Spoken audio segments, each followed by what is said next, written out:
Olá pessoal, tudo bem? Eu sou o professor Laércio, aqui do canal Gramática com Laércio. Neste vídeo eu vou falar sobre redação para concurso público. Em especial, responder um candidato que me mandou mensagem lá no Instagram perguntando sobre recurso para a prova discursiva. Bom, olha só, estou aqui com o espelho da redação desse candidato. Para quem não sabe o que é espelho, é assim, você faz um concurso público que tem redação e aí a banca deixa disponível o espelho da redação, isto é, o seu texto digitalizado, que você pode ler, imprimir para ver se cabe recurso ou não.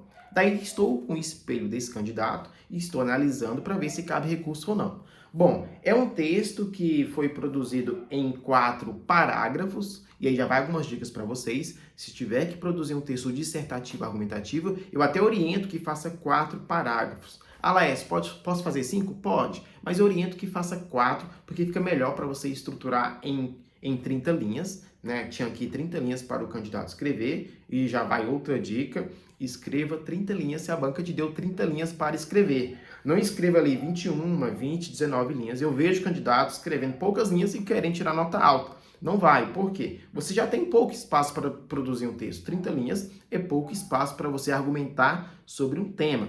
Então é interessante que você escreva ali 30, 29 linhas, 28, beleza? E estrutura ali utilizando todo o espaço destinado à produção do texto. E aí, esse texto aqui foi escrito em 29 linhas, basicamente.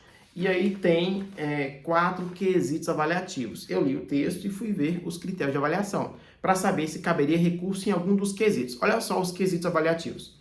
1. Argumentação e informatividade, valia de 0 a 6 pontos. 2. Coesão e coerência, valia ali de 0 a 6 pontos. 3. Morfossintaxe, valia de 0 a 4 pontos. E pontuação, valia de 0 a 4 pontos. Então, a redação valia 20 pontos, né? De 0 a 20. 6 pontos para argumentação e informatividade, 0 a 6 pontos para coesão e coerência, 0 a 4 pontos para morfossintaxe e 0 a 4 pontos para pontuação. E aí eu já fiquei curioso porque a banca colocou em tópicos diferentes morfossintaxe e pontuação. E pontuação, né, linguisticamente falando, está dentro da morfossintaxe. Porque, pensa comigo, o uso da vírgula. Se você emprega a vírgula de maneira equivocada, isso vai, vamos dizer assim, interferir na morfossintaxe, que é a relação das palavras dentro de um contexto. Então, eu colocaria aqui a pontuação dentro da morfossintaxe, né? Mas tudo bem. E aí, eu analisei o texto e vi que o candidato conseguiu nota máxima em quase todos os quesitos. Só em coesão e coerência, que valia 6, tirou 5,5, perdeu 0,50. E em argumentação, perdeu 2 pontos. De 6, tirou 4. Daí eu li o texto do candidato e vi que utilizou diversas estratégias argumentativas. O que são estratégias argumentativas? São estratégias que você utiliza na construção do seu texto para demonstrar repertório, para trazer outras áreas do conhecimento e enriquecer a sua argumentação. Então, ele trouxe aqui no primeiro parágrafo, citou a Constituição Federal de 88, o tema era sobre inclusão, tá? Inclusão de pessoas com deficiência no mercado de trabalho. Citou o Estatuto da Pessoa com Deficiência. Aí no segundo parágrafo, trouxe o autor Sasaki, que fala sobre exclusão, segregação, inclusão, integração. Então, é um ótimo autor dentro da perspectiva da educação inclusiva ou da inclusão.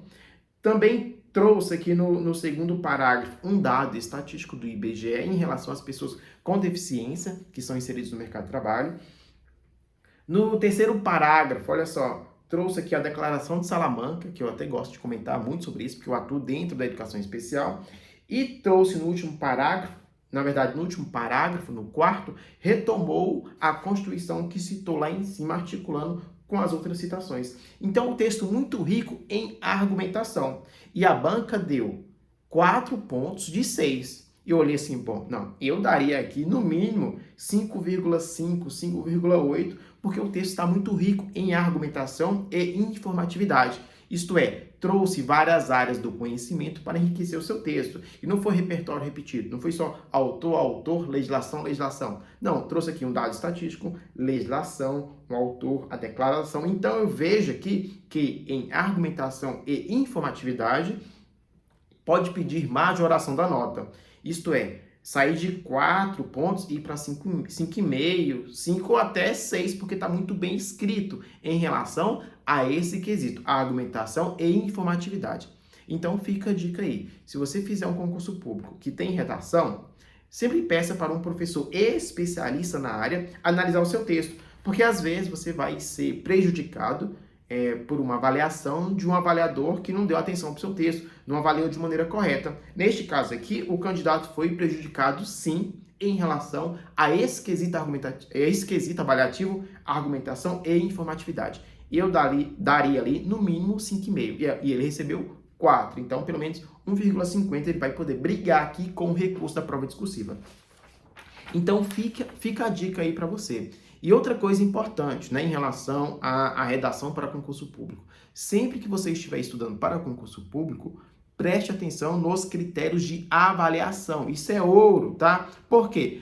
Às vezes um candidato sabe escrever muito bem um texto dissertativo argumentativo, só que não fica atento aos critérios de avaliação que estão lá no edital. O edital é a lei do concurso público. Então, quando estiver praticando, escrevendo texto em casa, fique de olho nos critérios de avaliação. Escreva o seu texto pensando nos critérios de avaliação. E quando você terminar o seu texto, você vai analisar assim, olhar, bom, quesito argumentação, eu fui bem? Deixa eu ler meu texto. Aí você vai ler buscando ali quais argumentos você utilizou para ver se realmente a argumentação está forte. Depois, coesão e coerência. Bom, meu texto está bem coeso, eu utilizei diversos dispositivos de coesão, o texto está bem coerente, não tem truncamento nem contradição de ideias. Isto é, você vai se posicionar como um avaliador. Lê o seu texto com olhar crítico para ver se você realmente está ali tentando conseguir a nota máxima em todos os quesitos avaliativos. Quando você produz um texto direcionado para os critérios de avaliação, a tendência é que sua nota suba muito. Tá bom? Então, dica de ouro, fica atento aos critérios de avaliação. Belezura? Bom, a dica de hoje é essa em relação à redação de concurso público, em relação a recurso para a prova discursiva. Se você não é inscrito no canal, aproveite e inscreva-se. Aqui tem vários vídeos de gramática e redação que é para te ajudar. Belezura? Até a próxima, bons estudos e